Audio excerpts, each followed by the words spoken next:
yang waktu Perang Jawa juga dia pakai itu gitu. Walaupun itu bukan pakaian satu-satunya Pangeran Diponegoro, karena waktu di keraton juga ya pasti pakai baju sorjan, baju apa namanya, baju belangkon dan lain sebagainya seperti yang memang digambar itu, walaupun itu gambar kurang akurat terkait wajahnya ya, karena mungkin seniman di keraton kan tidak seakurat Eropa. Nanti kita jelaskan juga di belakang itu. Lalu kemudian di ilustrasi misal babat kebun kebo itu, di situ Pangeran Diponegoro menampar Patih Danurejo dengan sendalnya, itu juga dia pakai baju Jawa atau pakai baju apa namanya, belangkon ala Jogja ya, belangkon dan baju Jawa. Nah, kita kembali lagi. Waktu Pangeran Diponegoro diundang sebagai silaturahmi yang ternyata kemudian ditangkap oleh Dekok, itu dia pakai pakai jubah dan surban gitu.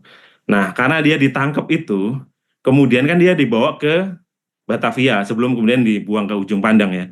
Nah, waktu di Batavia, Pangeran Diponegoro ini kemudian digambar, ada proses-prosesnya gitu kan. Ini kan eh, bagi Belanda ini pemberontak besar yang nyaris bikin negara ini bangkrut itu. Jadi kan penasaran ini Ratu Belanda atau Raja Belanda ini penasaran bagaimana sih muka orang-orang pemberontak ini. Kalau versi mereka tetap pemberontak tulisannya. Akhirnya dia harus, kalau zaman sekarang kan dipotret ya biasanya kayak gitu ya.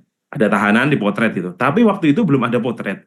Waktu itu orang mau menggambarkan sesuatu atau melihat sesuatu itu dengan juru gambar. Kerajaan Belanda itu mempunyai juru gambar yang sangat hebat namanya A.J. Bik. Nah, Bik ini dikirim biasanya bersama dengan peneliti-peneliti itu untuk menggambar misal daun, binatang apa, itu yang sangat akurat. Karena dia sangat akurat, maka Bik ini jadi juru gambar kerajaan. Makanya dia kemudian diminta untuk menggambar Pangeran Diponegoro. Lalu gambar Bik ini saya lampirkan gambarnya, itu dia berhasil menggambar Pangeran Diponegoro yang paling akurat. Jadi satu-satunya gambar Pangeran Diponegoro yang paling akurat adalah yang dibuat oleh A.J. Bik ini. Dan sahih ya, karena dia melihat langsung, menggambar secara langsung. Nah, keakuratan ini itu bisa diketahui kalau kita orang keris misal.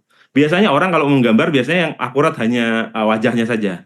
Nah, ini di Pangeran Diponegoro sampai keris-kerisnya pun akurat. Misal dari rempuyangannya itu sangat realistis seperti biasanya kan penggambar kemudian itu nggak akurat, jadi kerisnya jadi kayak keris Solo, jadi kayak keris antara Jogja Solo dan lain sebagainya, karena nggak. Tapi Ajebik ini menggambar apa yang dia lihat, makanya walaupun dia nggak ngerti keris, menggambar kerisnya pun sangat akurat, termasuk peletnya sama pendoknya, motif pendoknya itu sangat akurat gitu.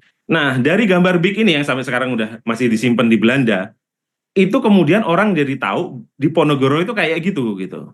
Sementara kalau yang gambar tadi Areng itu yang pakai di Ponorogo pakai pakai apa namanya, pakai belangkon itu dianggap tidak terlalu akurat wajahnya gitu, atau gambar yang di kebun-kebun itu kan hanya sekedar